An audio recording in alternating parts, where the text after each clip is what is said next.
Let me be clear. UAP are real. Advanced technologies not made by our government or any other government are monitoring sensitive military installations around the globe. Furthermore, the U.S. is in possession of UAP technologies, as are some of our adversaries. I believe we are in the midst of a multi-decade secretive arms race, one funded by misallocated taxpayer dollars and hidden from our elected representatives and oversight bodies. Has the government conducted secret UAP crash retrieval programs, yes or no? Yes. Okay, were they designed to identify and reverse engineer alien craft, yes or no? Yes. Are you read into secret UAP crash retrieval programs? I signed documentation 3 years ago that restricts my ability to discuss specifically crash retrievals. The government executive branch not sharing with Congress what it knows about UAP infringes on your legislative and oversight responsibilities to such an extent that's very concerning. I mean, what else are we, if you look at national security or intelligence or foreign affairs or appropriations, you all have oversight and legislative responsibility regarding those. This UAP issue may be the greatest issue of our time, and it's being hid from you. And I'll say this, it is clear from my experience and what I've seen that there is something out there. The question is it ours? Is it someone else's? Or is it otherworldly? And Madam Chairman, I would posit that as the legislative body, as the regulatory body, we must know.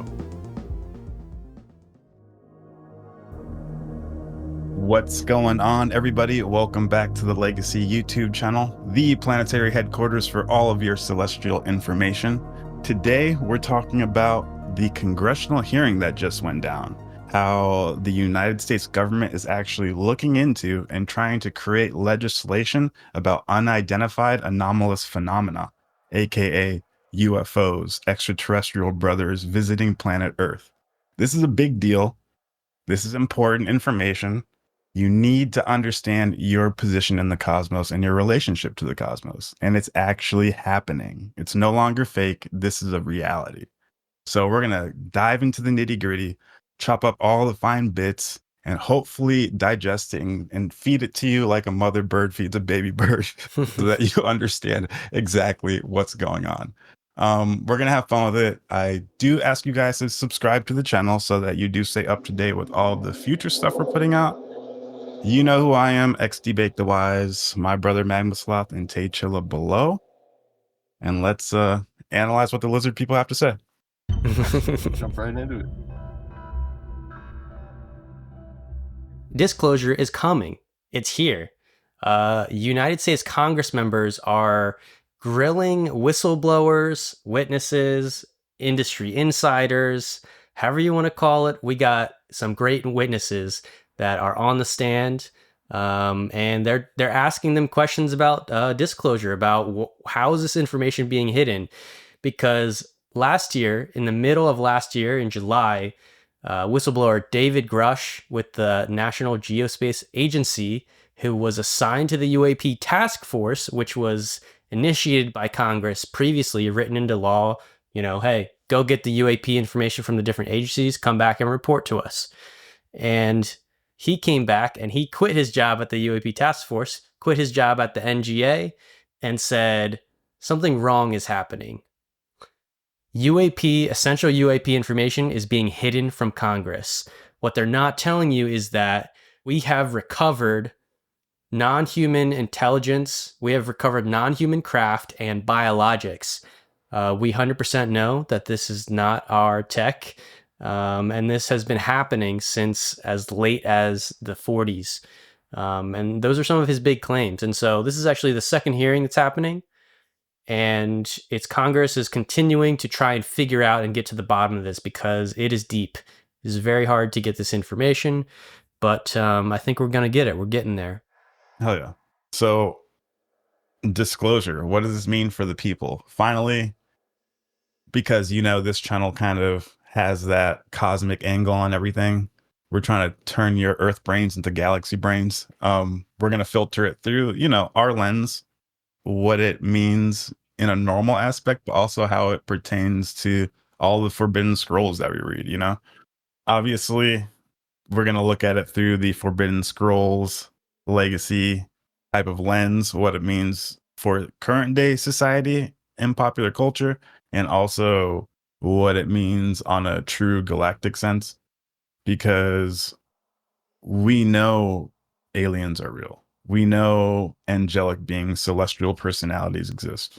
We talk about it in every single episode that we do. If this is your first time tuning in, then do not be shocked by what we're saying. Okay. Go watch all the other videos if you want to, if what we're saying kind of intrigues you. But on a normal planet, there's no such thing as disclosure. It's always been around. They've always been around. Our planet's the one that's the weird one. So this process of disclosure is probably a very unique thing to happen in the entire cosmos.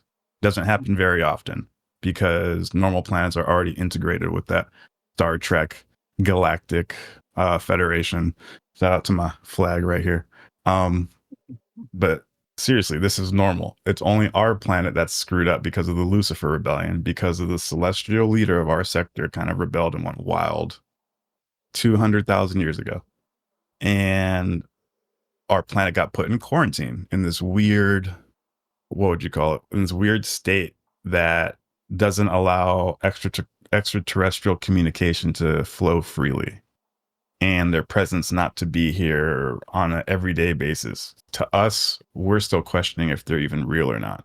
That, I guess, is a unique state that exists in the entire cosmos, because other planets normally do not function like this. To them, celestial presence is normal.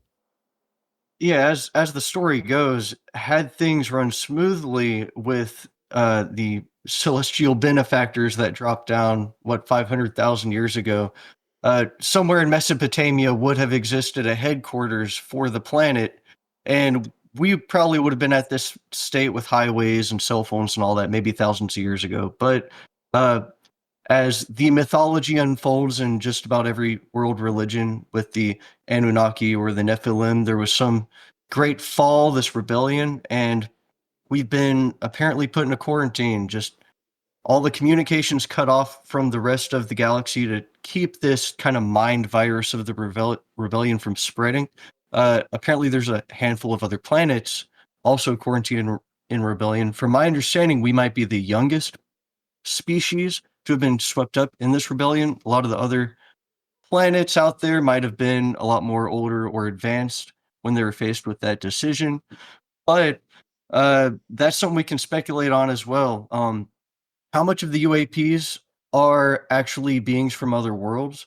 Is it a combination of people from other planets, extra-dimensional entities, angels, government retrieval, like reconstructed vehicles, all of the above? I don't know. And then is every UFO like friendly or a foe? You know, it could be 100 other races out there, 1,000 other races just kind of spying on us. Yeah, and that's why it's so cool. It's, from our point of view, this unique series of events looks like glowing orbs in the sky, triangles and discs that are flying above our heads, and we're like, what is that? And it's interesting to see. Obviously, the military would be the first people to kind of see this stuff up close and personal, because they have satellites, they have airplanes that are up there constantly. Ancient man has seen it too. They've recorded it, but current day, we have all this technology. So they would be the ones that can see it, classify it, do all that kind of governmental type of intelligence activities just based around this phenomena. When we do believe there is a free will law in the universe, somewhat a la Star Trek. You really can't interfere with a species of a lower evolution than yours, because that's breaking cosmic law. And then the super high up celestial beings kind of shut it down. But so keep that in the back of your mind. But there's a free will law. It's like they can't impose, they can't impede on our free will. They can only kind of come to us if we become conscious of them and start asking for it. And once we create the desire and the ask for it, then it allows them to show themselves. So they can't just like ram themselves in there and be like, I'm here. We have to get to the point where we want them to show up. And then that will it won't abrogate our free will, and they'll be able to show up. So if that's the case, then it makes sense that they would show up in little balls in the sky. little glowing crafts far It's away like because it birds would almost.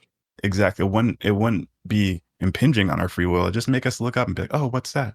Oh, what's that? Then it stimulates the desire. Now we want to, oh, what is that? And then we How do start we get up asking the there? questions, which allows them to, move the process onward.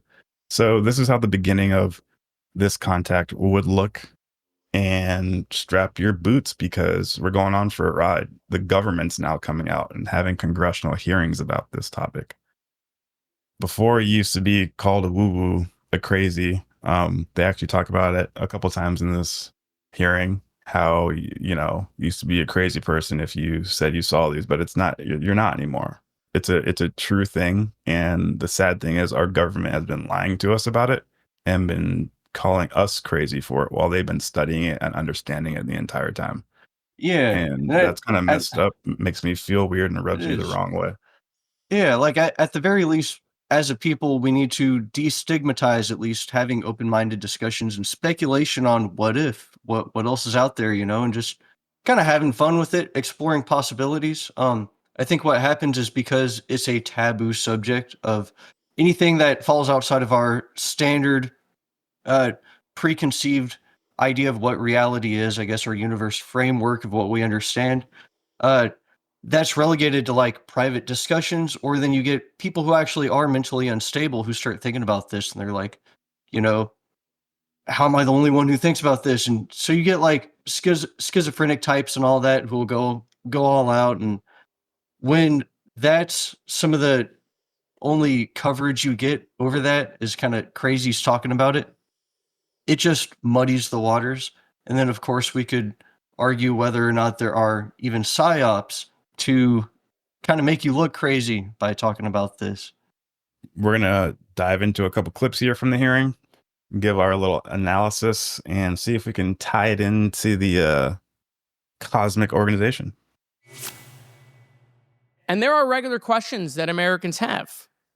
What are UAPs? Are they real? Are they ours?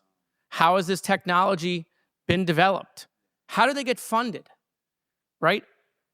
And now we've seen this has gone from a long time ago where you could discredit people because it's some guy living in a Winnebago. You're able to see people now. These are pilots. These are military. These are folks with serious backgrounds. This has changed the face of this because now we have video. People will have questions. We know there are advanced technology programs. Almost 15 years ago, one of those came out of Area 51 to go after Osama bin Laden. And the only reason we know about that is because one of those helicopters was downed. That's the main helicopters was down. That's the main clip I want to focus on first. One of many that we're going to pull up here. I'll stop sharing my screen real quick so I stop lagging. Yeah, I thought that was interesting. You remember during the bin Laden raid, one of the American public figured out, not because of us, because I guess China released it. China and a kid who lived in the town where the raid happened he actually, remember, he recorded the helicopter coming in and he posted it online the night of the raid, and it was a big deal. And he was like, oh, wow, this is weird. And he saw 2 helicopters come in, and it was like a Afghanistan kid or a Pakistani kid. And he posted it online, and like the US government freaked out. And it was posted to Reddit. People were like, oh shit, that shit's going down. And then like the next day, Obama was like dead, or Osama was dead. That morning, the same kid said, oh, he heard a big crash. And people were like, okay, that's weird. He heard a big crash. And then that morning he took a picture, and it was a picture of a top secret stealth Black Hawk, like a Black Hawk that looked out of this world. You can go online right now. I'll pull it up for the people. And that was, like you said, 15 years ago. And you can see the rudder blown up, just pictures of that type of secret attack helicopter that no one knew we had. It was a stealth helicopter that was extremely fast. It crashed because it caught like a weird rotor rush from the wall when it was pulling out, and it created like a weird vacuum, and they crashed it, and they had to blow it up before they left and have a different helicopter come pick them up. It was a whole thing. Oh, wow. Yeah. So it was to hide the fact that there were kind of secret vehicles being worked on. Yeah. And that came out of Area 51, you know? Interesting. So he's just posing, you know, the Bob Lazar story. Shout out to Bob Lazar, got the signature right behind me. That we have an alien retrieval program, an alien vehicle crash retrieval program. So that's been heard of, but it's the truth. Our government has these vehicles. Our government's studying them. Like I said, again, Bob Lazar is a good person to go look at for this type of information. He's had hands on and eyes on these situations. What does that mean? What does that mean for us as a society? What are the implications? What are the religious implications? You know, are angels and demons just extraterrestrial beings, good or bad ones? You know, how is this information actionable to the person who's watching and listening to this right now? How does this change your day-to-day life? And remember, actionable things doesn't just pertain to the physical reality. It's not just what's actionable. What can I do here and now? What's actionable is also in the mind and the soul too. If you have a paradigm shift, if you learn something, that's also actionable. You have a new mindset now. So this information should cause a paradigm shift, so you realize we are not alone, you know? I love how you brought up Bob Lazar. I actually, I know I'm just now getting with the program, but I finally started listening to the Bob Lazar interview from 2019 just a few days ago, and it is really freaking good. I'm glad I'm listening to it now, but he's talking about, I mean, it's believable. You know, his story's believable. It's one of those things you obviously take with a grain of salt, but you want to believe him. But also, he sounds like he knows what he's talking about. Was working at Los Alamos, which you can fact check. He was the crazy guy who put a jet engine on his car. Yeah. They ended up hiring him on. He tells the story of how he got there and what he did and all that. But he ends up working at S4, which was a part of the Area 51 complex, but a different base a little further south.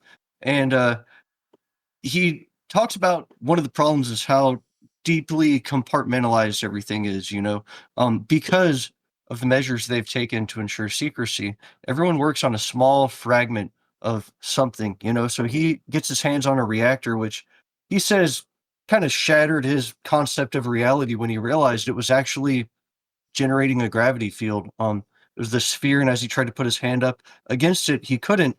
It was almost like a magnetic force, but from his understanding of physics, that should be impossible. You know, his hand isn't metallic. And he also talks about how it seems to violate the laws of thermodynamics. It wasn't expending any energy as heat. It was like perfectly efficient. He ends up describing how we got to see firsthand, only for a day, he got to go in and actually check out one of these flying saucers in a hangar. There are a few other crews of people working on it, and he goes inside and describes how alien it looked.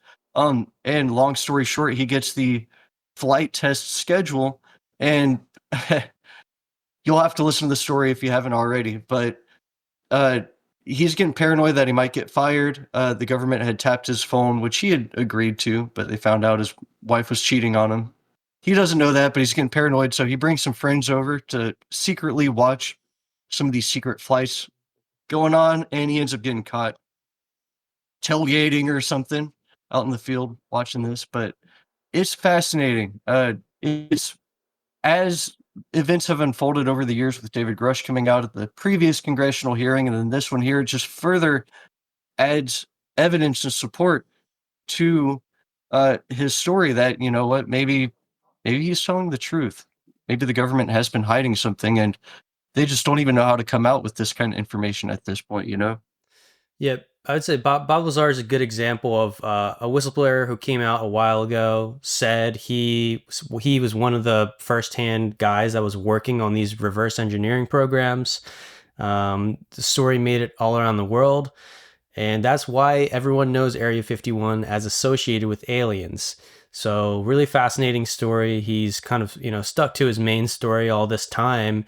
And we're really now getting the revelations from the military insiders who are saying, yes, these programs are real. And that's what was told to Congress last year. That was the real jawbreaker.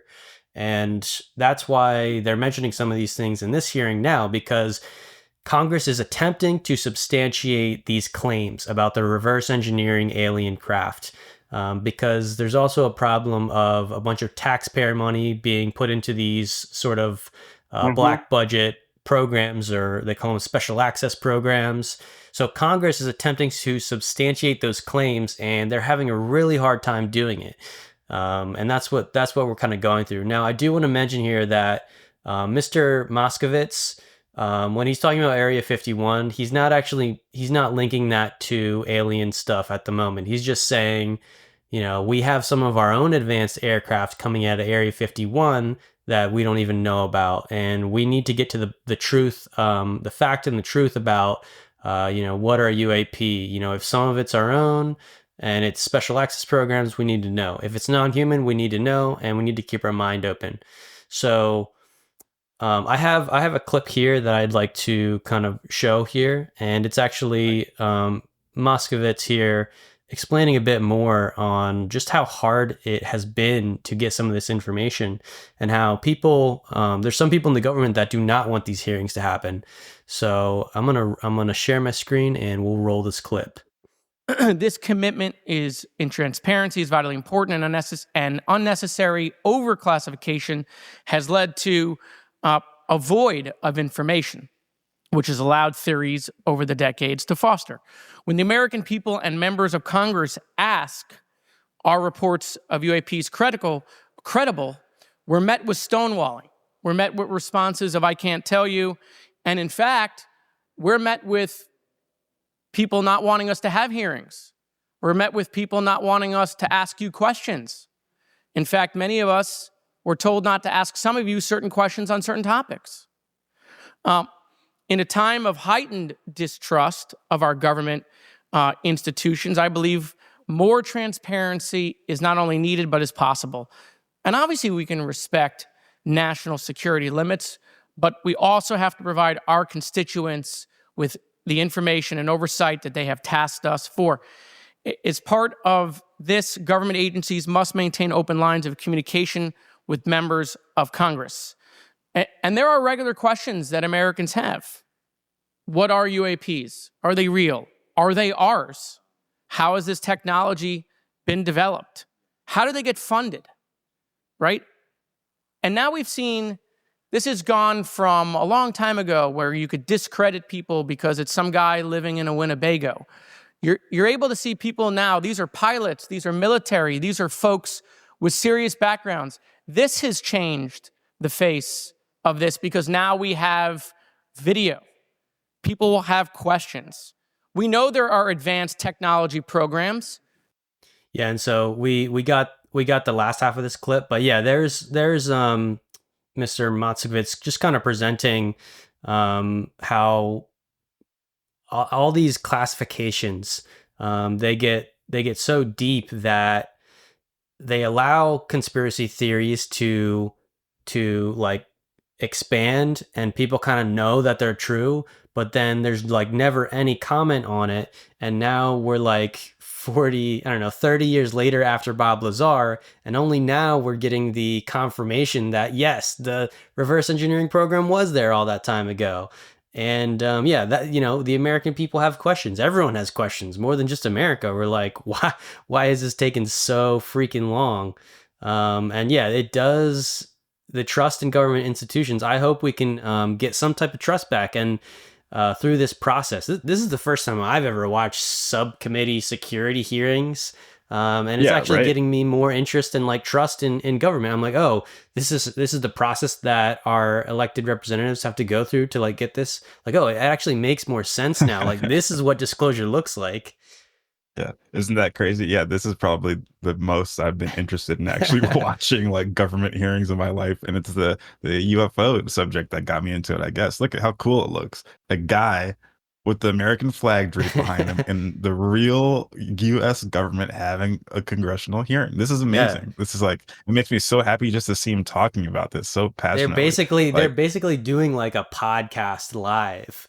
but it's like it's high In the tier. It's like government. high level. Instead of just your average alien bro, we're like real like government officials who are like, something's going on here. We need to know. Us, the alien bros. Yeah. I mean, like Legacy one of the- FHP has been saying we need to know for a long time. But like Yeah. now it's kind of different because now it's like, oh shoot, they want to know. People in the government want to know.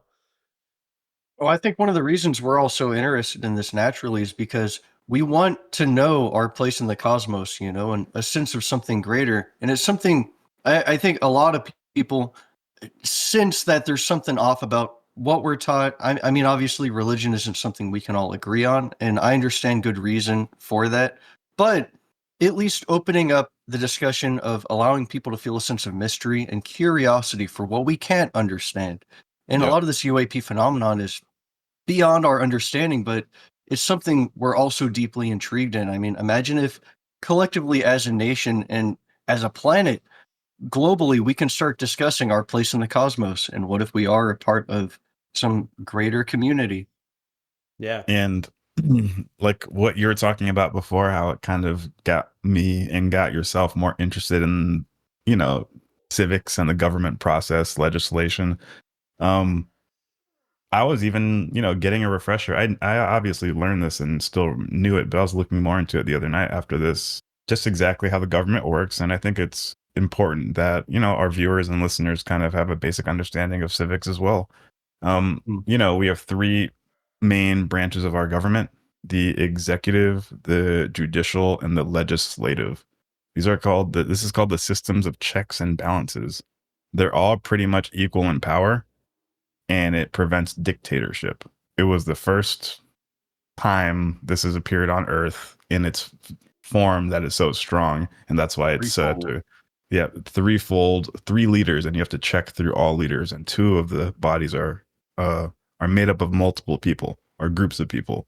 Only the president is the executive lead, the executive officer, but it works well. It works really well. So it prevents one guy from being able to just have a supreme authority, and that would be a tyrant, like a king, unquestionable authority. What he says goes. It's not like that anyway. Now we have the legislative and the judicial branch, the House of Representatives and the Supreme Court.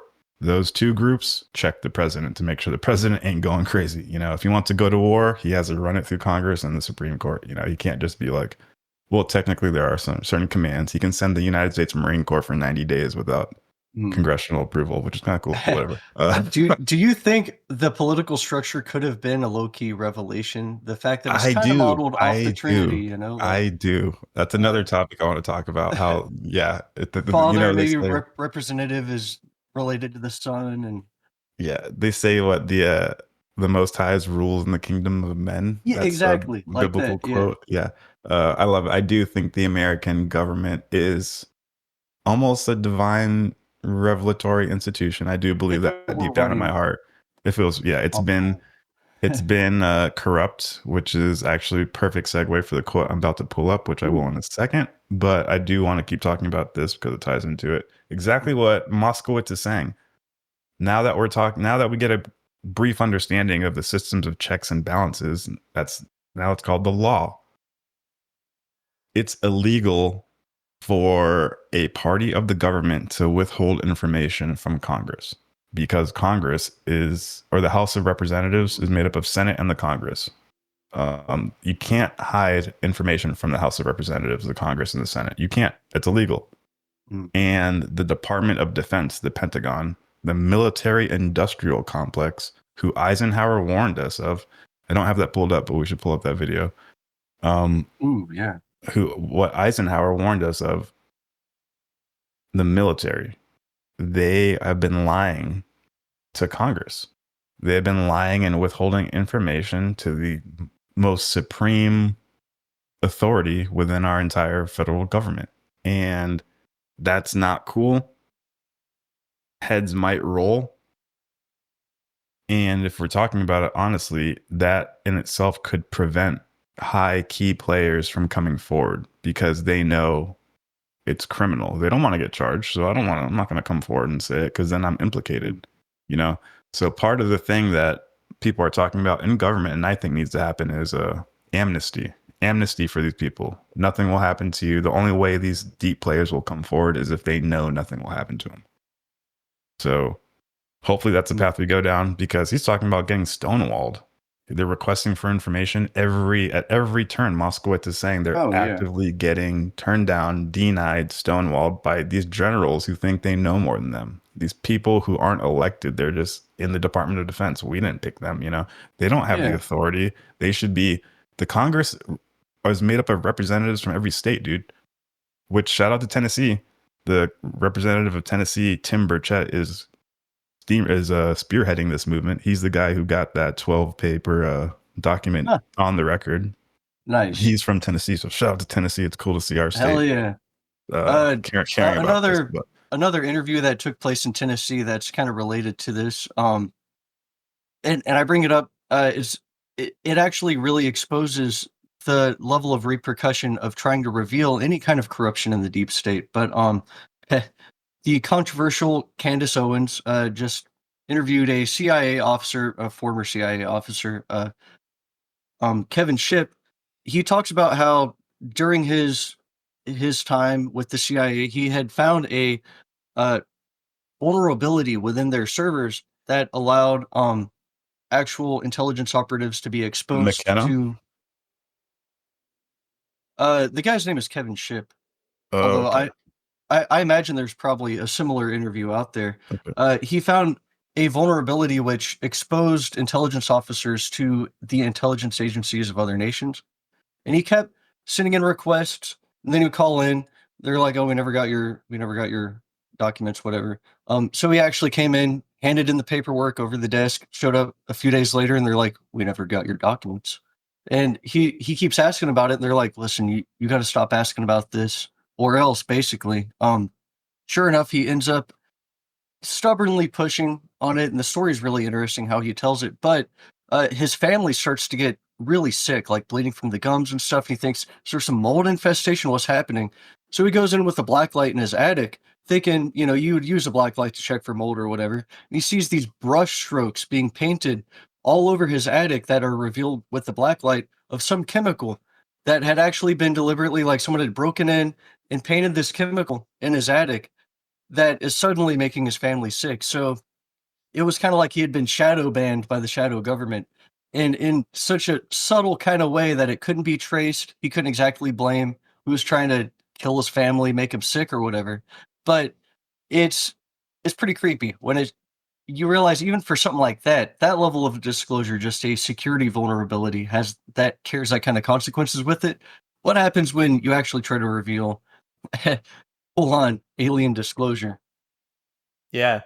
And there's some interesting. Well, there's one mention in this interview session where they just talk about there's a fear for whistleblowers to come forward due to retribution, fears of retribution from the government.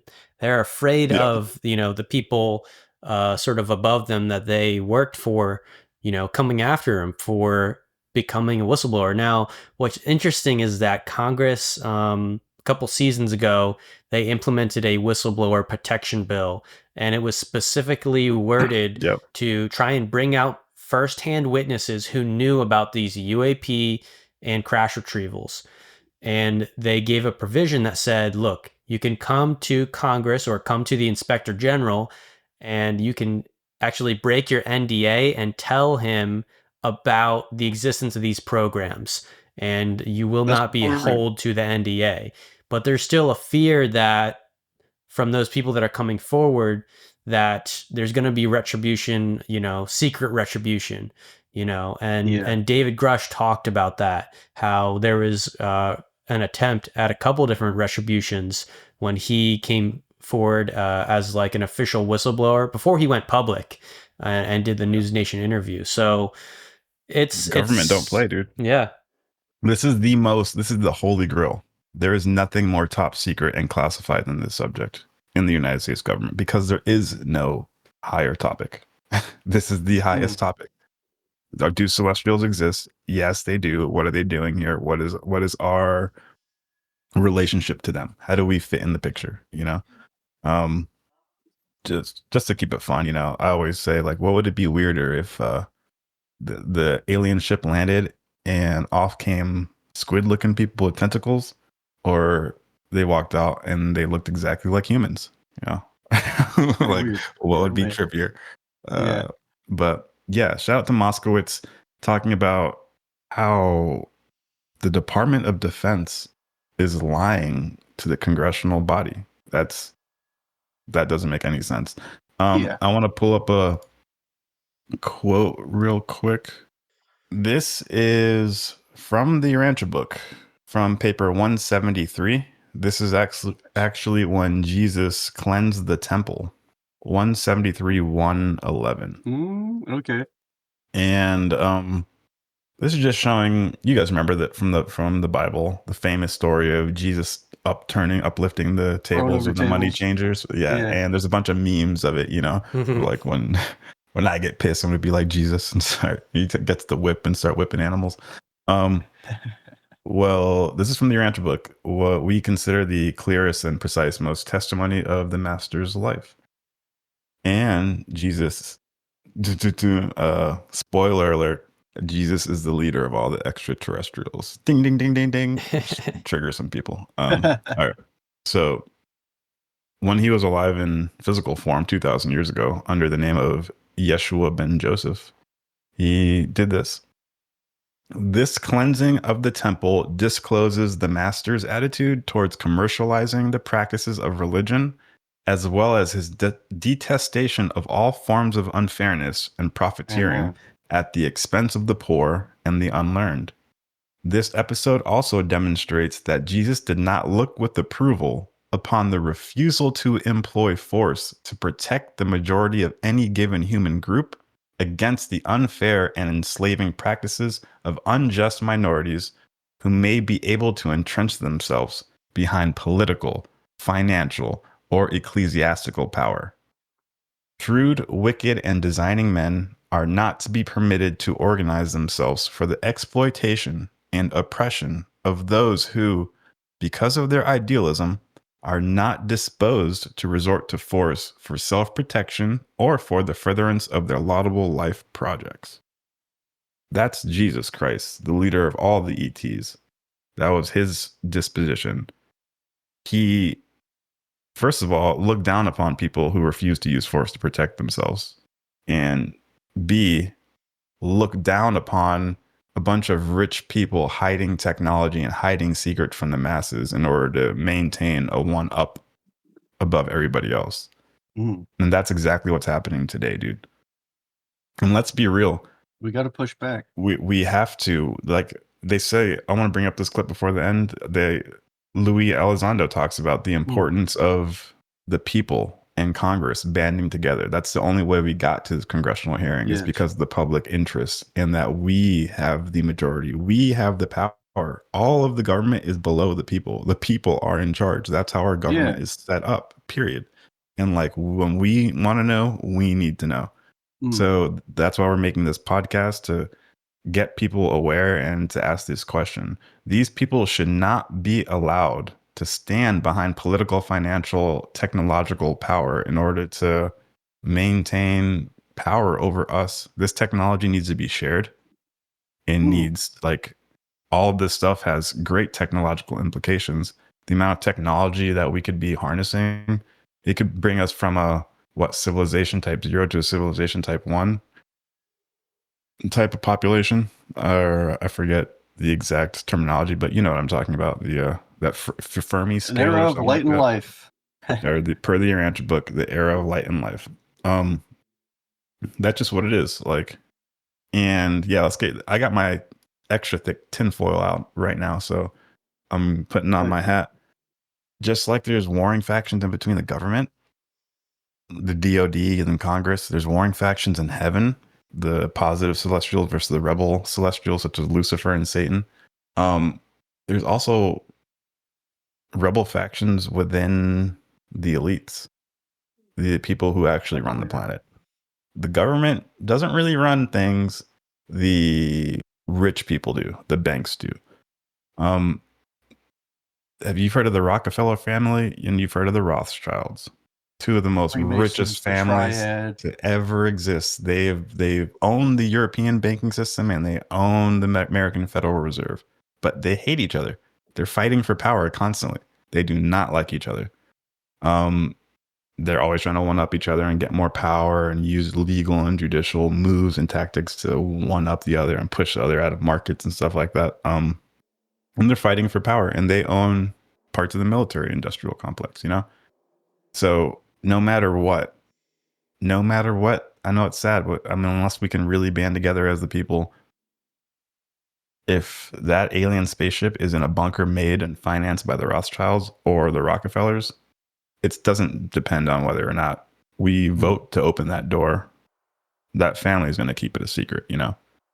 So it might take somebody within that family getting born to reveal this information. I know I'm going super deep right now, but if you're listening, Rothschilds or Rockefellers, that could be you. If you're a young blood trying to grow up and figure out, you could do that. But all I'm saying is you have to understand how complicated this process is, and that the only way we can even come close to it is by banding together and putting pressure on it. And by doing so, we will figure out who the negative entities are, and we'll have to banish them to the Netherlands. Netherworld. Shout out to the Netherlands. The Netherlands. Shout out to the Netherlands. But yeah. Mr. Moskowitz, you got something, Magma? What's your timestamp? What clip? All right, so I got some footage here. I can play in the background while I go on a little mini rant for a sec. Okay. Russian news. Tell us about this. What's going on here? I can't read Russian. Ship from Billy Meyer. This is Billy Mayer's UFO photos. I think that is too. I wanted to show this just to kind of have in the background. This is actually the YouTube channel's Alexei Chekarkov, the inventor of the Graviflyer, a mysterious little anti-gravity device, totally worth looking into. Dude made a UFO for real. Russian dude, really impressive. Flying saucer that works. I strongly believe it is not a hoax. But he put together just a little compilation of that's a cardboard piece of cardboard in front of the. He's got a few kind of phony ones in here, but there's some interesting little. What if it's real though, and we're laughing like dumbass? Yeah, right. It's just they're losing control. No, I don't need to lower my IQ and be like, I'm not sure if it's not real. Some of them pretty interesting though. But I just wanted to say about checks and balances and holding the government accountable. We should be able to discuss what's real and what isn't. I like that one. And if the government has a massive database of footage and clips like this that are legit, and the public, we don't have to scratch our heads over what's CGI and what's phony and what could be real. I mean, that looks like it could be legit. Yeah, when they do that weird that wobble top gyroscope, the wobble. That could do that wobble, dude. Yeah, I wonder if it's something to do with like they're destabilizing, and that's why they got to get out of there. I don't know. Like, have you seen that one in like Brazil or Mexico? The guy's really close to a cliff edge and it comes up off the cliff edge. It's really tiny, and then it like does that. Man, I should have pulled it up. Yeah, I love looking at this footage because it's really thought provoking. Like, could this be real? Dude, that's fire. I really hope so. Every single one of those is real. So here's the thing. What I like about Congress getting into this is that they know that we have to get past this like YouTube video, low-res YouTube video, UFO thing because it's too easy to debunk. I love it so much. I want to stay in this area. Yeah, but like they have 4K satellite, like they have the craziest footage, and that's that's what Congress needs to see. And that's probably the first before Congress ever gets told that the crash retrievals are real, before they figure out like how real that is. I think that they're going to be able to pull out better videos from our satellite systems because that's a stepping stone. Once they see a disc in like 4K coming from outer space, they're going to have a new level of interest and be like, okay, you're telling me that we either have a secret space program with these craft and that's ours, or that's alien. And most people are going to lean towards that's alien. Damn, that was compelling right there. Yeah. In the background. Especially the variety. Yeah, right. Like some of these look like you can't fake. A few of them look pretty fake. It's all thrown together in the mix and we're just here to sift through it. But if you sift through a lot of mud and you sift through the right kind of mud, you will get little gold nuggets in there. Now, this actually kind of brings me into the definitely CGI there. brings me into the disclosure that Schellenberger and Representative Nancy Mace are talking about. That's The Avro car. is Immaculate Constellation. It's a document they put together which is alleging that the U.S. government actually has that looks CGI, actually has a big database of clips like this and footage which are completely verified because it came from government equipment, so you don't got to worry about the sources or anything. They got this kind of stuff. What I think is really interesting is the variety of these. Like, it isn't just one type of flying saucer. There are so many different shapes and variants. It does seem to imply there could be beings from like vast different cultures and worlds, many different species visiting us, you know? Now, I had listened to a interview with Schellenberger recently on Joe Rogan. He's a journalist. The interview's all right. They kind of go off topic a lot, but a few of the things he does talk about is the name Immaculate Constellation wasn't supposed to have been revealed. Interestingly enough, though, after David Grush had his hearing in Congress, before anyone had said anything about the word Immaculate Constellation, some people had noticed. I guess you can find search terms on Google, and when search terms were looked up, when there's a spike in certain search term, apparently there was a spike in searches for Immaculate Constellation at an Air Force base, which is kind of funny. They're all just using Google, but I guess everyone uses Google. But it was interesting that at an Air Force base, everyone started searching Immaculate Constellation to see if any of it was being leaked online.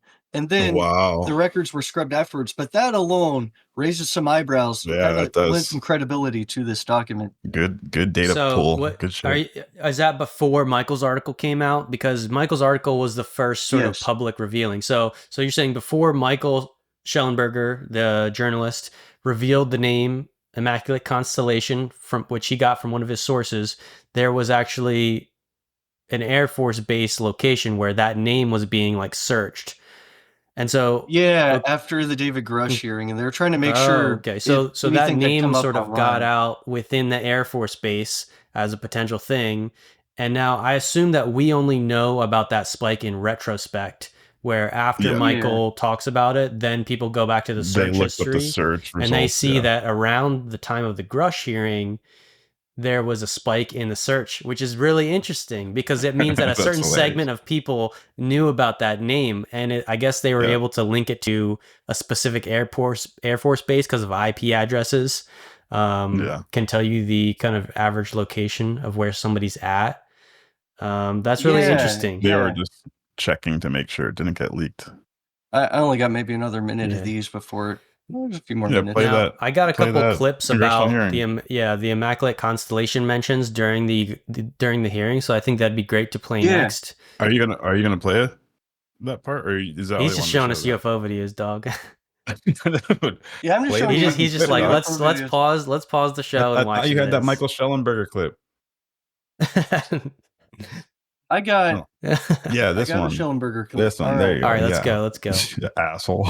I'm just gonna show you. Turn the audio sketchy CGI videos. Yeah. There are other explanations for UAPs than that they represent a new form of life or non-human life. Current dominant alternative theories, including those put forward by Arrow, are that UAPs are some kind of natural phenomena we don't yet understand, like ball lightning or plasma.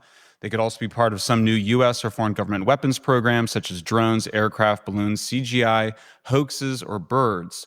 Whatever UAPs are, Congress must be informed, as must the people of the United States.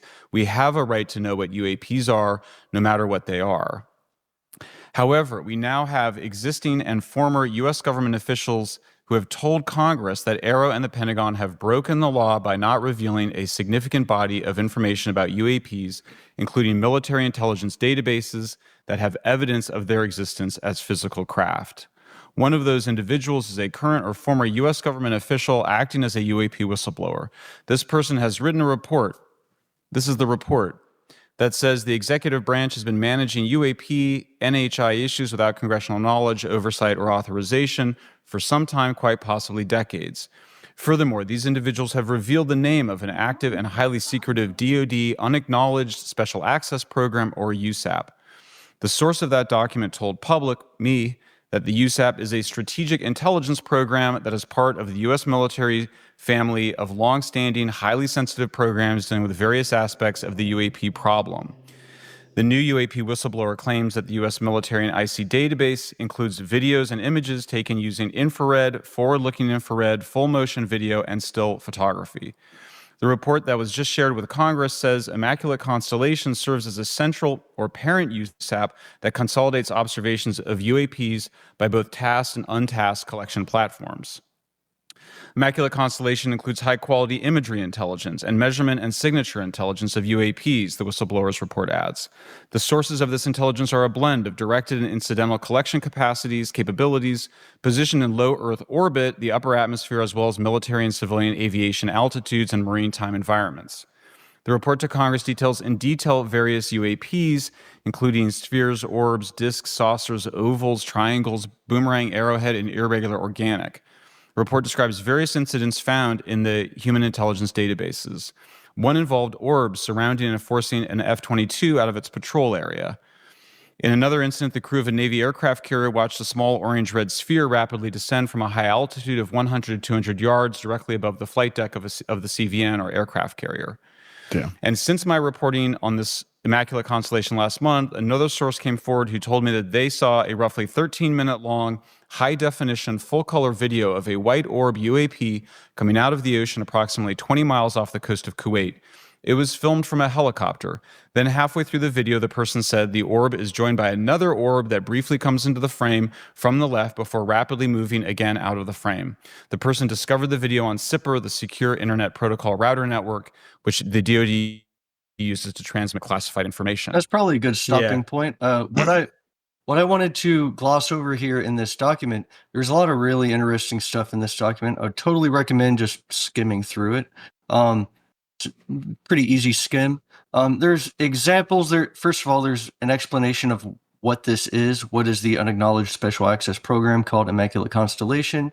It is supposedly a large collection, an unknown number, maybe hundreds, maybe thousands, of footages, like footage, imagery, and the like, of actual evidence of anomalous of ARVs phenomenon. too, alien reproduction vehicles. Yeah, and that too. And that's the thing, is like, What's not that? only is there What's that? A reproduction? Is that the concept that they're being made on planet, like at some sort of larger Based base off here? of, like they've been reverse they're trying to engineered. reverse engineer. Oh, that's our reproduction. That's Americans. Yeah. Okay.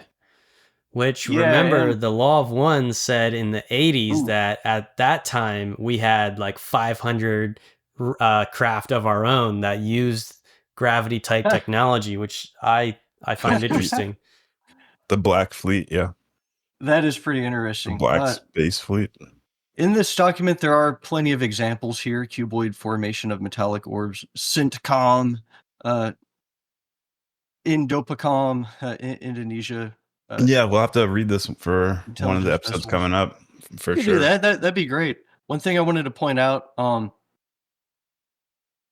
is down here we got these. This is really cool. It's pretty fun to read through, but an example of what is a sphere/orb, and it talks about the size range, signatures, surface details, behaviors, for example, a disk and saucer generally range from a few meters to over 20 meters in diameters, so about the size of a semi-truck.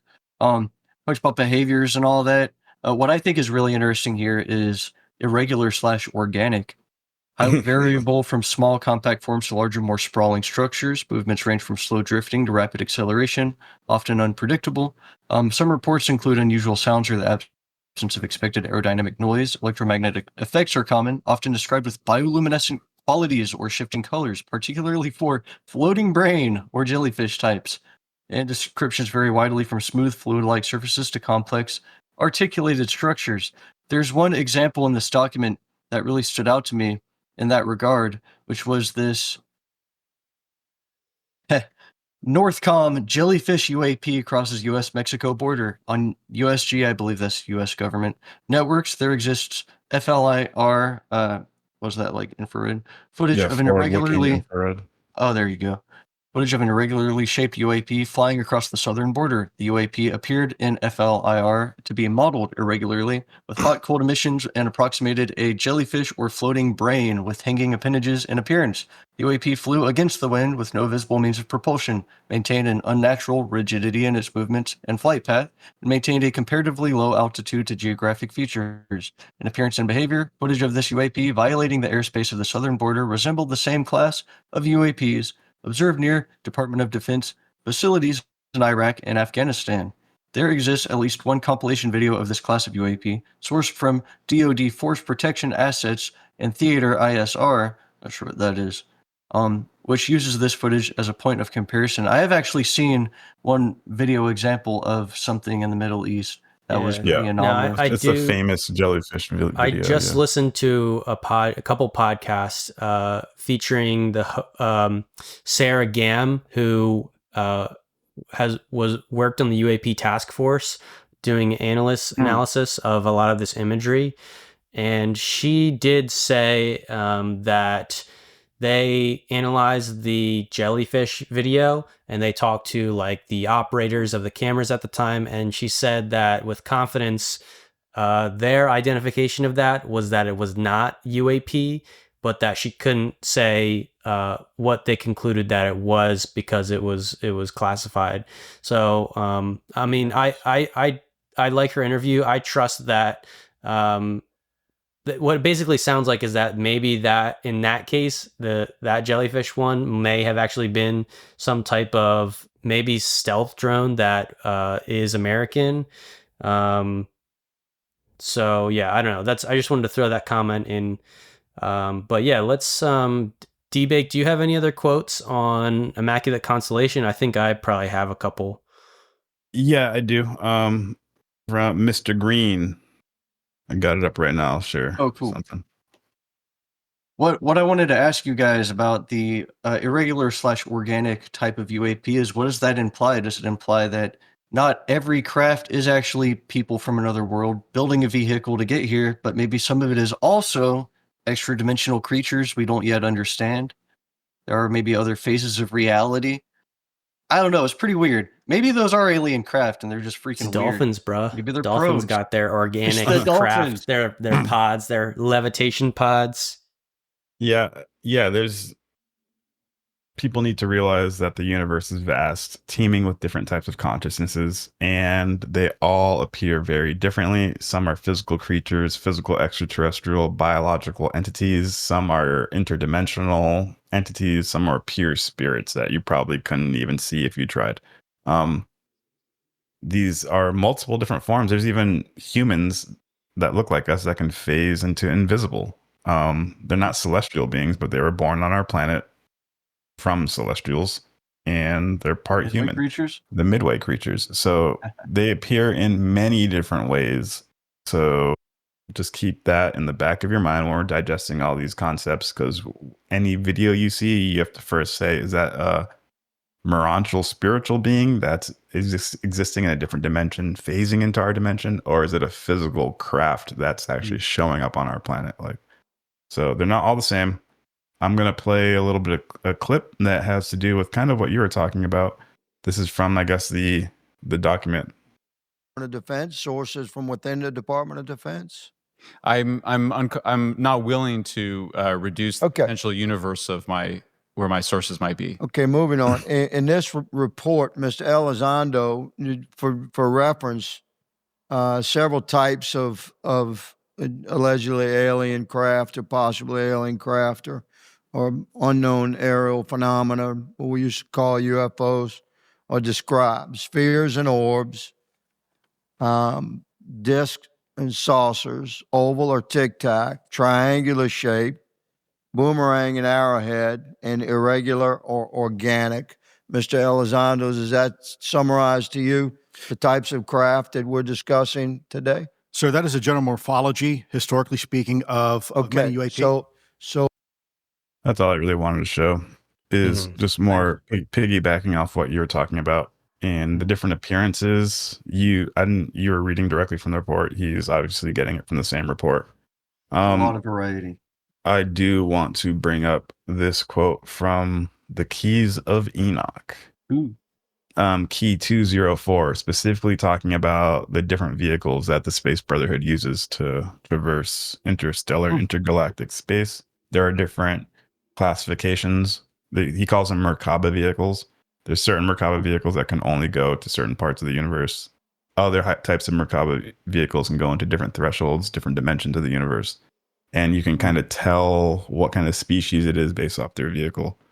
Oh, interesting. It says, this key tells us that Earthmen will be able to see and understand the appearance and morphology of higher spiritual intelligences who come from higher dimensions and are called whole light beings. They are not to be confused with non-human space intelligence from other physical worlds, what we were just talking about. The cosmological orders of higher intelligence will explain the beginnings of life on Earth and the development of intelligence and technical civilizations among distant galactic communities. These intelligences can assume any physical form necessary to operate in any given time-space sequence. In our consciousness time zone, they can appear in space vehicles, creating pyramidal patterns of light in the sky. The onlooker will often see one of those expressions as 3 space vehicles flying in a triangular formation. Other vehicles will look like a wheel within a wheel, whereby one of the inner wheels of technology is surrounded by an outer wheel having energy portals. Their inner wheel being an inner pyramid, whatever. And different colors. There will be multicolor rainbow. A color cap is added over to the vehicle's geometry to reflect different colors of the rainbow. Then I'm showing it on my screen, the different pyramidal saucer-like shapes of the Merkaba vehicles and how they can link together and disperse. That's why you see like triangular forms sometimes linked together, or UFOs coming out of UFOs. This is identified in the papers, the Immaculate Constellation report that they're submitting to Congress right now. That's in the Keys of Enoch, another text that we read all the time. JJ and Desiree Hertak, shout out to them. They're amazing. They're always giving speeches at the UN on this subject, and they're really big in the disclosure movement. That comes from their text, the Keys of Enoch. So we are getting visited by... Didn't you say they covered this live? Yeah, they did do live stream commentary on this. Highly recommend it because they have great things to say. They also mention other programs such as like Moondust and Emerald that are crash specifically per JJ Hertak crash retrieval programs. And he just straight up says like, yeah, we'll put the link in the description. Yeah, he straight up says like, these keywords will get you closer to other programs. And, you know, Hertak is always spitting out that fire information. That it's interesting to see that written in the 73. Now, finally, 50 fucking years later, Congress talking about it and actually having the different classifications. The organic jellyfish type. That's always interesting. Those videos are crazy. Yeah. Have you seen the, there's a picture, there's like a supposedly a classified real picture of an HD picture. It's like metallic. Does it look legit? Is it good? Is it a good photo? I'm probably thinking of something. I think it looks real. Okay, so here we go right here. This is supposedly from like a government drone, like a Predator drone. It's up right now. I'm gonna put it in the chat. Oh yeah.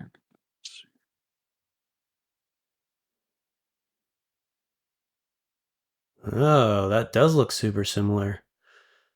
Ooh, whoa. Yeah. That is wild.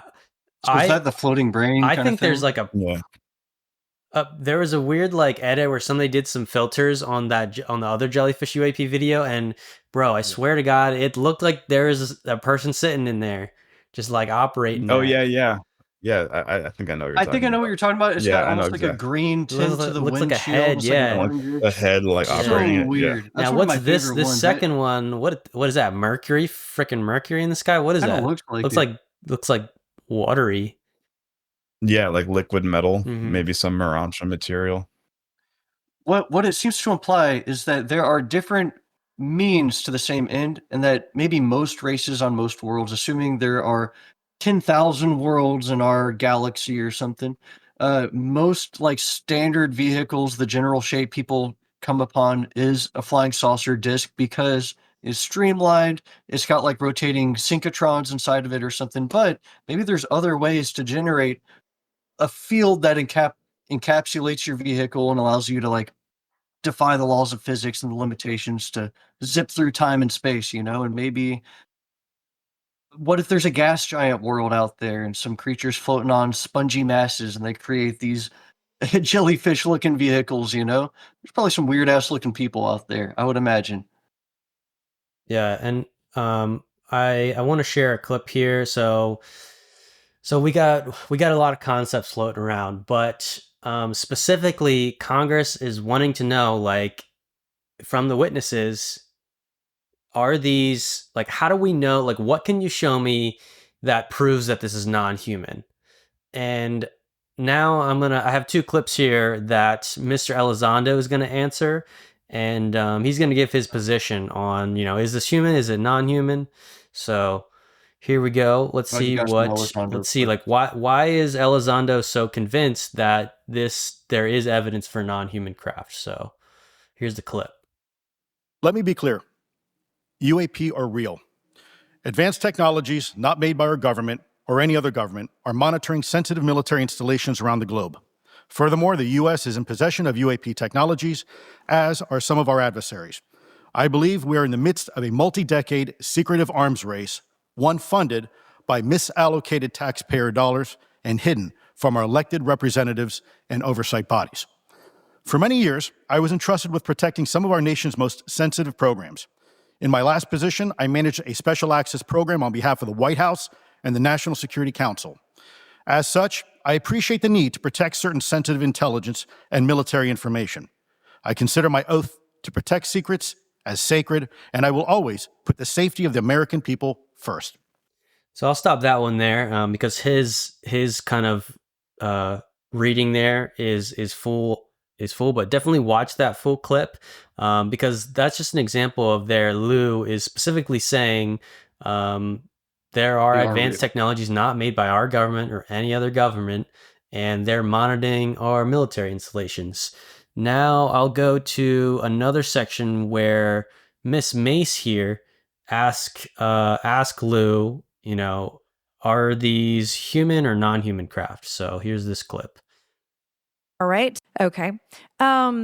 All right. Okay, Mr. Elizondo, you state in your testimony that, quote, advanced technologies not by our government or any other government are monitoring sensitive military installations around the globe, end quote. If these technologies are not made by any government, who's making them? Private companies, or are you implying they are crafted by a non-human intelligence? Well, ma'am, that's precisely why we're here. The problem is that, temporally speaking, over decades, not just the last 10 years, to put this in perspective, are these private companies you're implying, or is this non-human intelligence? It may be both. Okay. When it comes to Blue Force Technologies, I would not be able to discuss. Okay. Are you read into secret UAP crash retrieval programs? We would have to have a conversation in a closed session, ma'am. I signed documentation 3 years ago that restricts my ability to discuss specifically crash retrievals. I submitted for my book through the DOPSR process, which took a year for it to be reviewed. And what is in the book is what I was told I'm allowed to talk about. Has the government conducted secret UAP crash retrieval programs, yes or no? Yes. Okay. Were they designed to identify and reverse engineer alien craft, yes or no? Yes. Does the U.S. government have any reverse, okay, we already answered that question about retrieval programs. Do any U.S. contractors have the same? I would prefer to address that in a closed session, ma'am. Okay. In your book, you mentioned government employees who've been injured by UAPs. So, yeah, I love that. Like, first of all, he's like, 3 years ago, I signed documentation that specifically said I could not talk about crash retrievals. And there's a really funny clip. I could probably find it. And then, yeah, but when she asked him straight up, is like, are there at least programs, reverse engineering? He does say, yes. He just doesn't, he's not able to, I guess, explain the details. Now, I feel like I might be able to find this. The Fight Club. Yeah, there's the Fight Club. Oh, we don't talk about Fight Club. Yeah, did they say Fight Club? Yeah, I think so, yeah. He says Fight Club. I thought that was I actually laughed at that part. There were a few moments I found myself chuckling. Okay. Here we go. to the truth. I appreciate that. Mr. Elizondo, did I have that correct? Sir. I'm a recovering lawyer, so I'm going to put my hat on for a second. You said you signed a document. Love that. Who gave that to you? The U.S. government, sir. Okay. You have a copy of it? It is stored in a SCIF right now. I do not have possession of it. The U.S. government does. What department of the U.S. government gave you this document? I will say the Department of Defense. Unfortunately, I can't say in this forum much more than that. You specifically said the document said you can't talk about crash retrieval. Well, you can't talk about Fight Club if there's no Fight Club. Correct. Okay, I'm just making an observation. Yes, sir. So that document that you signed, that you said exists, specifically said you can't talk about crash retrieval. Correct, sir. It was a limitation on what because already I'd been speaking publicly about the topic.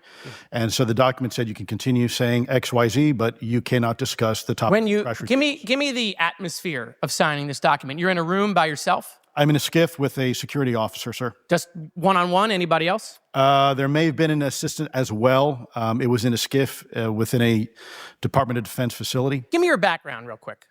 My background is I went to school to study microbiology and immunology, entered into the U.S. Army, and after a very short stint in military intelligence, I became a counterintelligence special agent.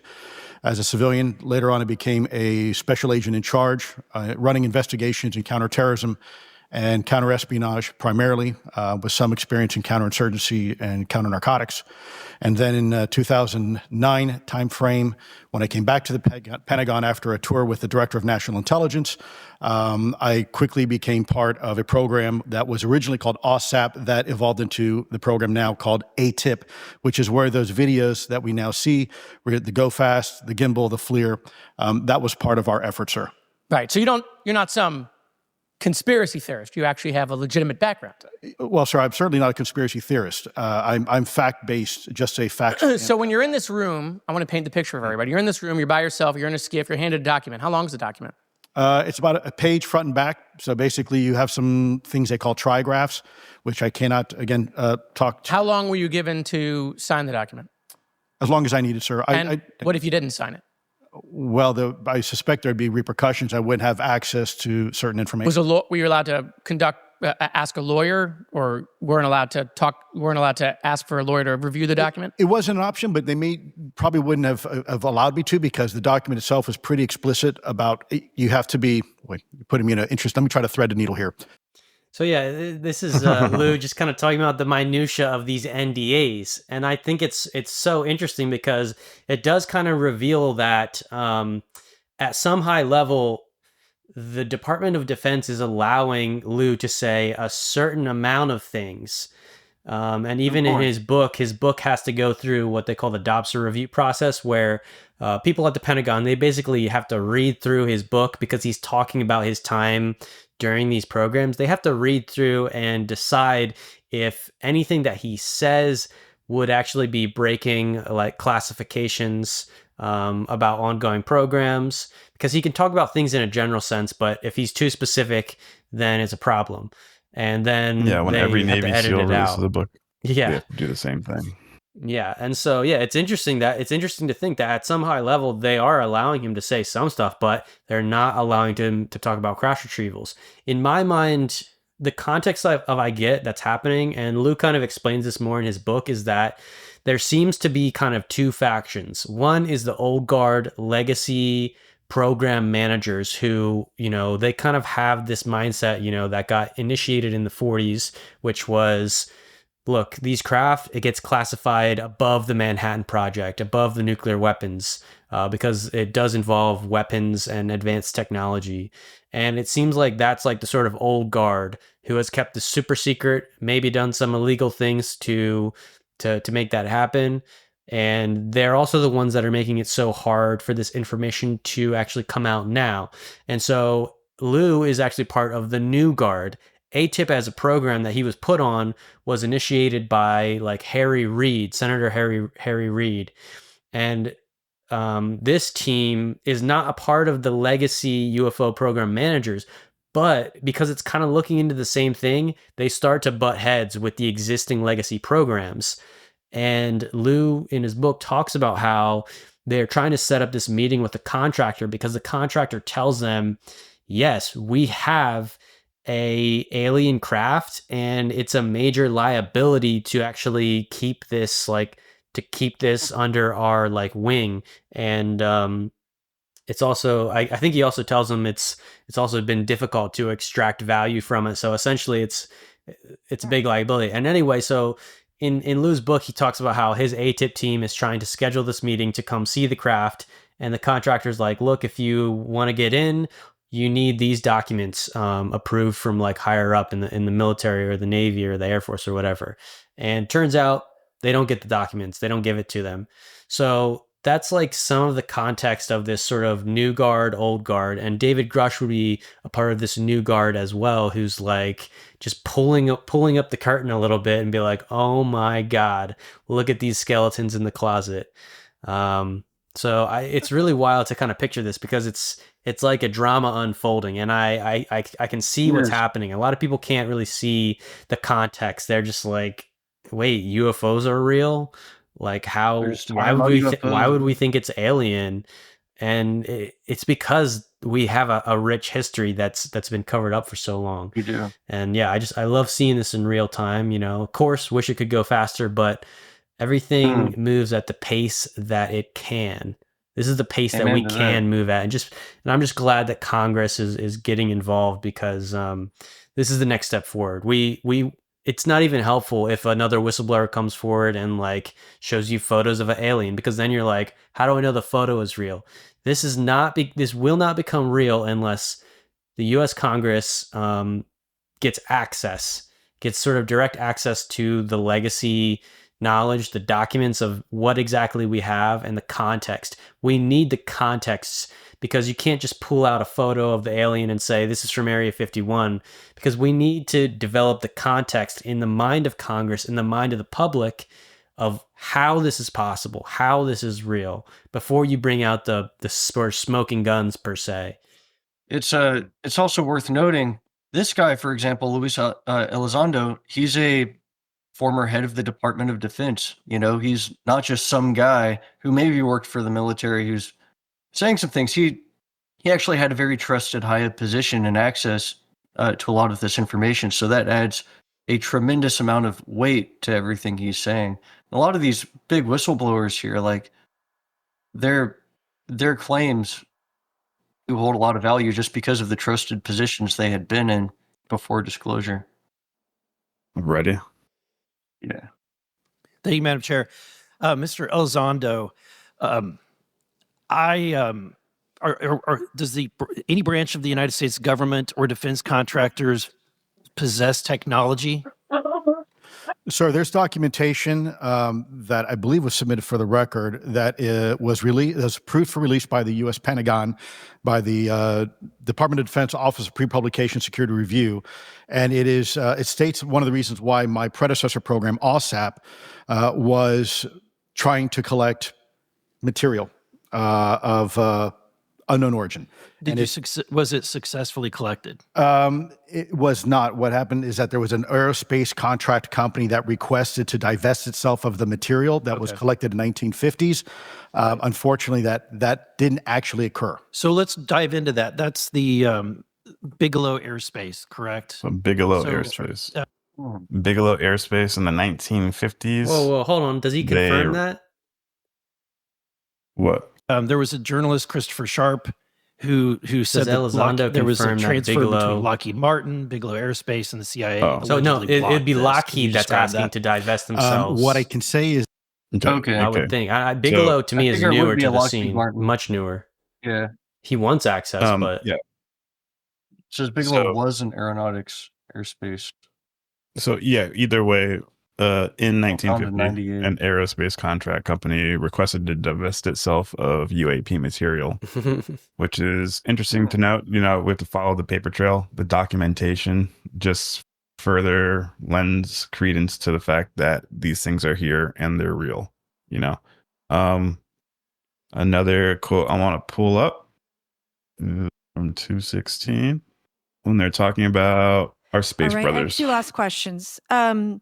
Real quickly, Mr. Schellenberger, how do we get more whistleblowers to come forward? Well, this hearing does, is very important, and obviously, I can't encourage whistleblowers to obtain information, but I can guarantee that I will protect them and go to prison to protect their identities if they come to me. Yes, sir. Okay, my last question. The first hearing we had on this, I'd never been briefed on UAPs or what they were, biologics, non-human, et cetera. How would you define, each of you, my last question, how would you define non-human biologics, non-human intelligence? What are we actually talking about? Admiral, and we'll go down the line. I don't think it's a stretch when you look at the diversity of life on this planet and the size of this universe to think that there would be more diverse, higher order, non-human intelligences throughout the universe. And that's probably what's visiting us. It's a two-star admiral. The scientific approach, the definition would be the ability to react to a stimulus in a manner that requires an intellectual thought process. Mm-hmm. I just don't know. I think we must be modest in our assumptions that we're looking for intelligence. That could be biological. It might not. Non-biological. But what non-biological intelligence, what does that mean, though? Artificial intelligence, ML, machines. We assume that all intelligence would be like us. And every time we look out in the universe, we are humbled relative to what we don't know in terms of the forms of intelligence and what it may take. I can assure you I probably can't ask you your question, but I think the ultimate answer is going to surprise us all. And then Mr. Amen. Yeah. So just the differences between, or the fact that they're talking about non-human intelligences, non-human biologics, extraterrestrial entities, beings that aren't from Earth. I love it. You guys can see my screen right now. Yeah. Okay, so this is from the Urantia book, from paper 49, The Inhabited Worlds, just talking about our local system of Satania. Of the elemental types, 7% of the beings are water, 10% are air, 70% are land, 13% are combined land and air types. But these modifications of early intelligent creatures are neither human fishes nor human birds. They are of the human and pre-human types, neither superfishes nor glorified birds, but distinctly mortal. So this is talking in reference to non-human intelligence is what they could be. From the same paper, the early stages of life evolution are not altogether in conformity with our present day views. Mortal man is not an evolutionary accident. There is a precise system, a universal law, which determines the unfolding of planetary life plan on the spheres of space. Time and the production of large numbers of a species are not the controlling influences. Mice reproduce much more rapidly than elephants, yet elephants evolve more rapidly than mice. Good example. The process of planetary evolution is orderly and controlled. So just quotes to kind of further back up what we were talking about. This is all extremely important. The reason why we talk about this subject is just to get people to start opening up their minds, to start understanding these concepts, because you can't know what you can't think about. If you can't think about it, how are you going to be able to process it and apply it into your life? This is called your conceptual framework, the frame in which you perceive the universe through. That's why we talk about all these galactic subjects. I think the Urantia book talks about it in a great way in paper 115, called the relativity of concept frames. Think about this. Think about what it's saying, people. Partial, incomplete, and evolving intellects would be helpless in the master universe, would be unable to form the first rational thought pattern, were it not for the innate ability of all mind, high or low, to form a universe frame in which to think. If mind cannot fathom conclusions, if it cannot penetrate to true origins, then will such a mind unfailingly postulate conclusions and invent origins, that it may have a means of logical thought within the frame of these mind-created postulates. And while such universe frames for creature thought are indispensable to rational intellectual operations, they are, without exception, erroneous to a greater or lesser degree. So they're talking about the reality, the relativity of concept frames. You need to have a universe frame. You need to be able to understand reality and penetrate into true origins. And it says if your mind cannot do that, you'll start inventing origins. You'll start using fairy tales or just half-baked concepts to kind of integrate the universe and what you're seeing. But that's not correct. There is true origins. So your conceptual framework for the cosmos, it needs to be filled in, people. This isn't something you just ignore. And then your closest concept is the Marvel movie you saw the other week, you know? Like that's about as high as your mind goes for this stuff. Oh, I watched Star Trek, which are great shows. Don't get me wrong. I'm not hating on them. I'm just saying the reason we talk about this is to expand your universe concept frame so that you understand how you integrate with the cosmic pie, you know? That's a really good passage there. We have to have a concept of reality. That's why primitive peoples have always had some story they told about the nature of reality and where it came from and how the gods created it and whatever their mythologies were formed around that. Everyone had some kind of concept. Now, as we progress further into the future, we're constantly refining our concept of reality and filling in those details. But that is a good argument for why beings maybe haven't visited us out in the open quite yet. I've heard the argument that this has all been kept a secret from the public because it might shatter our concept of reality because we don't have a good enough explanation for it. And it does make sense. We need to maintain our integrity and our sovereignty as a species of this planet. You know, we need to still foster and develop our culture and maybe develop our integrity to a point where it's not going to get washed away as soon as we encounter some higher advanced culture and we just become amalgamated into them. You know, we still need to be able to stand on our own. So maybe that's what celestial beings and alien intelligences are waiting on, is for us to reach that point where we know who we are, we know what we stand for, and then we're finally mature enough to be integrated into some cosmic community. Yeah, exactly like Star Trek. And we're seeing our social concept frame increase as we speak. This congressional hearing marked a point in time of the social consciousness where as an entire population, we're asking these questions. We're getting closer. And these guys, just like the public who wanted this congressional meeting to happen, and Congress themselves, they all want to expand their universe concept frame. They want to understand, they want to penetrate into true origins. They no longer want to walk around the planet Earth with erroneous concepts in their mind. So that's part of this process. I'm stoked to be a part of it.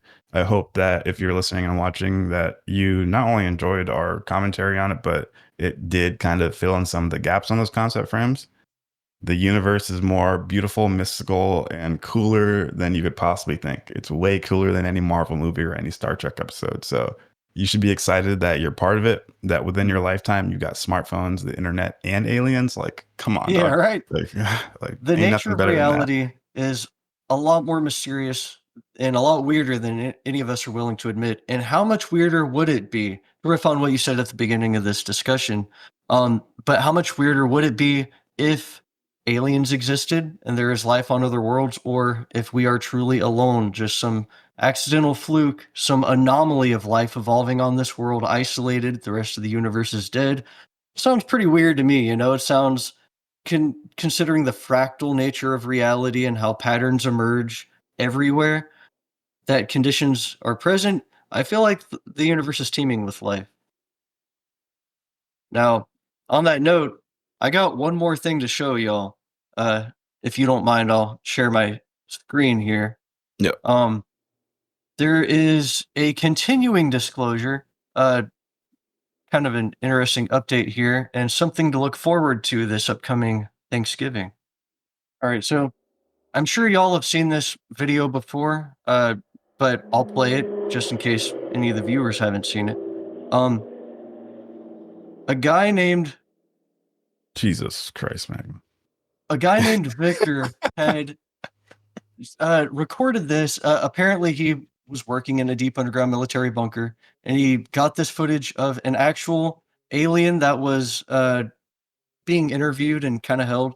Now, I know you guys did your Roswell alien interview episode like series, so this is apparently a thing that Gotta watch actually this. happens Haven't every watched now and then. Now, recently, Damn, an what's the interview name? came They have out. the name for this thing. This is Bob EB, or EB1, Eben, EBE, yeah, extrabiological something like entity. that. Yeah. Yeah, yeah. Now it looks pretty strange, and you're kind of on the fence. Like, is this a puppet? What am I looking at here? There is to the right a monitor. It looks like some oscilloscope that's jumping up and down in response to something. It's unclear. Is it a heart rate? What is that vital sign that's being shown there? Now, as the story goes, as it's been told, it's in some kind of critical condition, and black foam starts vomiting out black foam, so they have to start cleaning its mouth from black foam. Apparently it breathes differently, it doesn't breathe or something like that, and they're having trouble with it, but it's still cooperating and trying to answer questions. And although it's obscured in this footage, apparently there is a some kind of empath or whatever to the left of it, some person who's having some communication with it. It starts going into some critical condition, and a doctor shows up. I'll skip ahead Yeah, like here. starts coughing. Yeah. Yeah, it's coughing. Like, Now, mouth. something to notice is if there were a puppeteer, why would a person have to actually come up and like adjust its head, open its mouth, look in?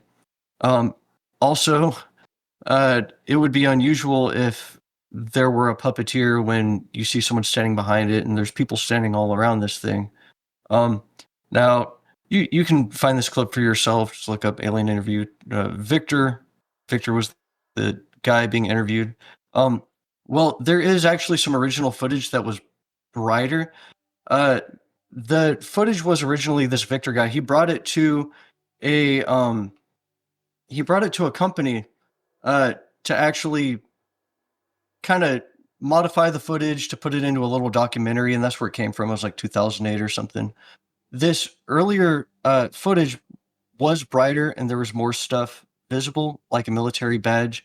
That was possibly why they darkened the footage to keep this from being shown. But this came out just recently. The alien interview people thought was a hoax just got real. I'll just play a tiny clip from this. Are not top flight. They are more chosen for their ability to keep secrets than their medical knowledge. Right. Victor says this 30 years prior. She knows nothing about this documentary, this footage. I send her the footage. She said, "That's my husband." I said, "Who's your husband?" She said, "The doctor to our left, the beams right. That's my husband." What? She tells me an actor that was on a 50s sitcom in America, The Honeymoon. And I go find the actor. He's got a pointed nose. He looks like this guy in the mask. He said, "My husband looks just like him." So I'll let y'all watch that. This guy, he kind of interrupts him every now and then, which is a little irritating. But this guy, I he's do gotta wrap it up because I gotta go. all right. You guys want to finish it? Yeah, we can finish it. I He's have a journalist two bangers. who has spent years trying to look into this, and he's found a lot of evidence. But coming up on Thanksgiving, apparently, he's got a documentary coming out. Case closed. Apparently, it's been opened up to the possibility that this might actually be real. I really hope so, because how exciting would that be? Yeah, that's a super interesting clip. D-Bake, how much time do you have? I gotta go right now. Okay, Yeah, I'll go. I'm ready to wrap it We'll up. crank it. We'll finish it out. I got a banger to Okay. end it out on. So Hold it down. all right, so D-Bake had to dip out, but me and Magma are going to finish out this podcast with some bangers. We got some great last couple clips here. The first clip I have is Mr. LaTurner is actually asking specifically about, have we made communications? Have we made a contact with these NHI, with these intelligent non-human beings? Have we made any contact? And he asked this question during the hearing. Let's check it out. Has there been any, to your knowledge, any communication with a non-human life form? So the term communication is a bit of a trick word because there's verbal communication like we're having now. The problem is you also have nonverbal communication. And so I would say definitively yes, but from a nonverbal meaning, when a Russian reconnaissance aircraft comes into U.S. airspace, we scramble 2 F-22s, and we are certainly communicating intent and capability. I think the same goes with this. We have these things that are being observed over controlled U.S. airspace. And they're not really doing a good job hiding themselves. They're making it pretty obvious they have the ability to even interfere with our nuclear equities and our nuclear readiness. Is the United States government and our contractors, are they pulling technology from this? They're reverse engineering this? Sir, as I previously stated, and please forgive me, I am not authorized to discuss specifics about crash retrievals. I signed documentation. So it's funny because Lou, you can kind of read into what he's saying, and what he's saying is, when he's asked, have we made contact? He's like, well, there's different ways you define contact, and there's verbal and nonverbal. So what I get in my head when he says nonverbal communication, I think telepathy, 100%. That's my first thought, is that in Lou's mind, he probably has a couple stories playing. Maybe some of them are like legit, maybe some of them are the rumors, but like in his mind, he knows about the sort of biggest claims that we have made contact with some of these live bodies, live biologics, but the communication has been telepathic. So just an interesting little thing there. Good point. And actually, here's another interesting quote. Somebody asked, they say that there's a rumor going around on the Hill, and it's a weird one. Okay, so there are rumors that have come up to the Hill of a secretive project within the Department of Defense involving the manipulation of human genetics with what is described as non-human genetic material, potentially for the enhancement of human capabilities, hybrids. Are any of you familiar with that? Yes or no? No, ma'am. I am not, ma'am. I'm not. No, ma'am. So she brought it up though. Yeah, the fact that she brought that up is interesting because it's like it's in the zeitgeist. But it's interesting because normally in the UFO field you have the hybrid programs, which are referencing alien beings creating hybrids with human DNA for their own purposes. Now, what she's suggesting is that the American military is creating hybrids involving genetics that we've got from them. So like maybe it's a little tit for tat. Like, oh, if they're gonna make hybrids of us, we're gonna make hybrids of them. A little avatar, kind of send our avatars in bodies like there. So I do wonder. I really do wonder. Okay, so the last two clips are really going to set the tone. What I think is like, what is driving this forward with the inspiration that Congress has, and the inspiration that you as the viewer probably also have, because this is a big topic. It really is connected to the question of who are we? What is our place and purpose in the universe? We can discover that mystery a lot faster if we have context of all these other places and beings that are in the universe. It creates that reference frame that Deadrick was talking about earlier. So here's Garcia with his personal note on what do we need to move forward? What is important to focus on? Of you. And I also just want to add, just personally, I think it's really important for me, two things guide my questioning and my observations on UAPs. Is one is we should always be guided by facts, science, and data, and stay serious on those issues. And the second thing is I think that we should not limit our imagination and our thoughts and our curiosity on what UAPs could actually be. And I think those two things for me are really important, and I'm grateful for all of you to be here. So with that, I yield back. Okay. Yeah. We shouldn't limit ourselves. Don't limit the imagination. I like that because, I mean, honestly, this you could call this an awakening for not only the U.S. government and the public, but the whole world, awakening to the fact that we are not alone and trying to figure that out. And I like how he said, we shouldn't limit our curiosity, because you can tell, and they say this multiple times. They talk about how this has bipartisan support to figure out what's going on with this UAP non-human intelligence thing, because like of all the scandalous arguments happening every day, in the government, the stuff that makes you go, oh, government, this is an issue that is unifying both sides. It's like there's argument happening in the family, and then somebody comes by with like with like interesting proof about something so profound and worldview shattering that like the argument kind of stops for a second, and everyone looks over and they're like, we need to look at that. And no one's arguing about, if we need to look at it. They're all like, they're all in agreement. Like, this is important. We need to know what's going on here. That's the one thing that can bring the whole human race together. That's why I blasted this on a DeWalt Bluetooth radio at work, because I knew it was apolitical. Anyone can get down with aliens. Mm-hmm. That's hilarious. So, yeah, I got the last quote here. The killer, this Mr. Ogles here, he goes in and he gets an applause. So let's see what he says here. Congressman, and in fact, that's the one thing that we've not talked about enough during this hearing is the fact that the government executive branch not sharing with Congress what it knows about UAP infringes on your legislative and oversight responsibilities to such an extent that's very concerning. I mean, what else are we, if you look at national security or intelligence or foreign affairs or appropriations, you all have oversight and legislative responsibility regarding those. This UAP issue may be the greatest issue of our time, and it's being hid from you. Well, I mean, and to your point, I think we've seen over the decades that we have certain adversaries like China, like Russia, that technologically speaking are not as advanced as us, that they lack some of the lethality that we have, and that we've seen that they've gone after our technologies and in some cases succeeded, in particular with missile technology. And so again, my concern, whether this technology emanates from us or otherworldly, that we know that we possess it. And where's the accountability?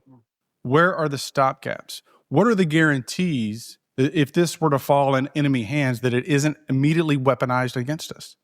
And I'll say this, it is clear from my experience and what I've seen that there is something out there. The question is it ours? Is it someone else's? Or is it otherworldly? And Madam Chairman, I would posit that as the legislative body, as the regulatory body, we must know. And anyone who prevents us from gaining access to that information, I would consider that criminality. Because we have U.S. personnel who may very well be in harm's way. We have technology that ultimately may threaten our very existence. With that, Madam Chairman, I thank you for your indulgence, and I yield back. Thank you, Mr. Ogles. And with that and without objection, all members will have 5 legislative days within which to submit. Right. So there that's we go. Whew, Yeah, he did get an applause hard out of hitting. that. Like you can see the way that's a banger, dude. That's a banger. That is, yeah. People, the way that they take this seriously, and it only gets realer from here on out. Just like AI only gets better from here on out. UFOs only get realer from here on out, baby. Let's go. 2025. Disclosure. 2025. So, Tyler, any last words? Any last words? All I gotta say is stay curious, my friends. Stay the truth curious. is out there. There is one objective truth. Don't fall into the trap of solipsism, believing that there is no objective truth. And, who is John Galt? Who cares? We gotta pursue the truth. We gotta have a good time doing it. Don't be afraid to say the crazy stuff, because that's where good ideas come from. Right on. And that is a wrap. You have been watching a cosmic update from the Legacy FHP. Thanks for tuning in. Be sure to hit that subscribe button. Leave a comment. What do you think about this hearing? What do you want to know? How curious are you? So please stay up to date with us. We're going to continue following this subject. We're going to be continuing to make Forbidden Scrolls podcast, which have been now released on all the major streaming platforms. So go out on Spotify, Apple Podcast, Pocket Cast, whatever On podcast Spotify. platform you use. Go ahead and try and find our podcast. We're working on getting the backlog of episodes up. And hopefully just listen through them. Binge listen to them, Forbidden Scrolls, baby, because that will help you build a context for this cosmic hierarchy, this epic, cooler than Marvel Cinematic Universe, actual universe that we live in. And hop on, baby. Stranger than fiction. Hop on the adventure. Peace. Peace. Until the latest of our world conflicts, the United States had no armaments industry. American makers of plowshares could, with time and as required, make swords as well. But we can no longer risk emergency improvisation of national defense. We have been compelled to create a permanent armaments industry of vast proportions.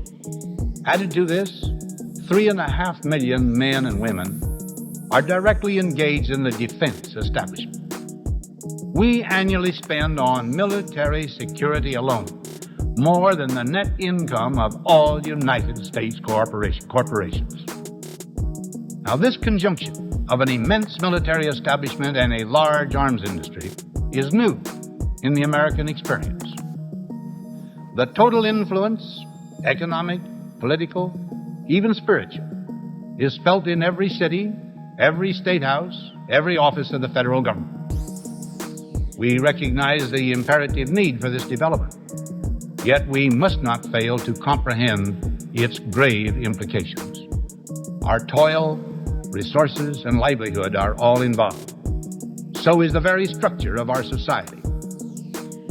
In the councils of government, we must guard against the acquisition of unwarranted influence, whether sought or unsought, by the military-industrial complex. The potential for the disastrous rise of misplaced power exists and will persist. We must never let the weight of this combination endanger our liberties or democratic processes. We should take nothing for granted. Only an alert and knowledgeable citizenry can compel the proper meshing of the huge industrial and military machinery of defense with our peaceful methods and goals, so that security and liberty may prosper together.